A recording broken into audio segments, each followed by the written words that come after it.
surfactant.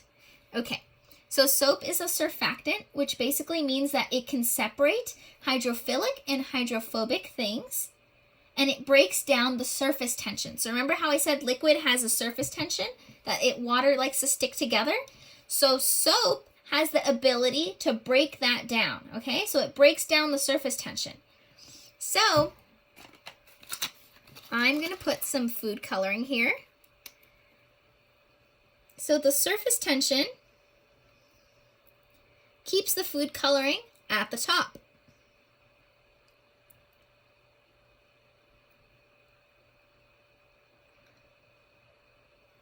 Okay, so the food coloring is able to float near the top.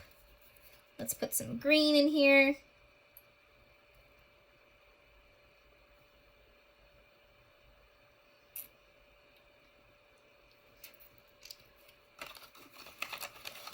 Let's see, what other colors do I have? Oh, I have some blue.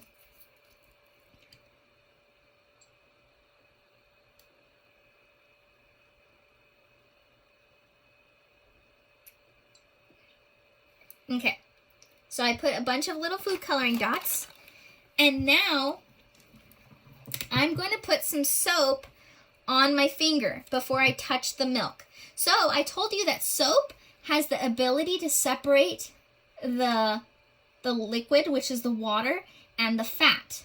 So what do you think is going to happen when I touch the bowl of milk? You can unmute yourselves. Go ahead. It's going to separate. It's going to separate. Good job. Good job. Yeah, it's going to separate because the soap is going to separate the things that don't like each other. Okay, so ready? So I'm going to touch it right now. Let me just put on some soap on my finger. Okay, so I'm going to put some soap. Okay, so remember, you guys can try this at home. Ooh, there. See, there's soap on my finger, and now I'm going to touch it.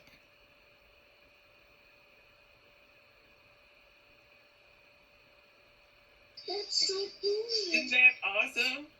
That's so neat. That's so cool. Yep. So cool also. How is that cool? So the soap separates the fat, and then, which is the oil, and then the water inside the milk. So your milk is made of both of those things, but the soap can separate them. So yeah, I can put a little dribble right there, and you'll see it. You'll see it move. See, I even stopped touching it, and the molecules will keep moving together. They'll keep mixing together. So that's why even if I'm not touching it, they're still going to be moving, like over here. Right here.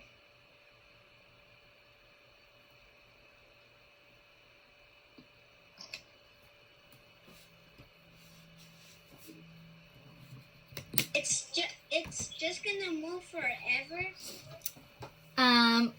Let's see. Can anyone in the class actually answer that? Do you think it'll keep moving forever? Or what happens? Yeah, I don't think it'll keep moving forever because right now the soap is breaking apart the molecules. Remember, it's breaking apart the fats and it's breaking apart the waters. It's separating them. So once everything is separated, it won't have anything left to separate. So it's going to stop eventually, but it might take a while. Okay? And then another thing, I don't know if anyone caught it earlier, but I used whole milk, okay? So if you guys drink whole milk, it's often in a red bottle of milk at home. Whole milk has a high percentage of fat. So there's a lot of fat inside whole milk. But if we used, what do you think would happen if we used a different type of milk that had less fat? It won't spread. It wouldn't spread. Exactly. It wouldn't have the same effect. Good job. Yeah, exactly. So if the milk doesn't have as much fat, there's less stuff to separate. So if we use a different type of milk, so there's other types of milks called like skim milk or low fat milk, and those wouldn't be able to separate. Those are better for our bodies to drink, but if we're doing an experiment like this, it doesn't separate as well because there's not as much fat and water to separate. But in this case, it worked really nicely because I used really fattening milk. Okay, so I'm gonna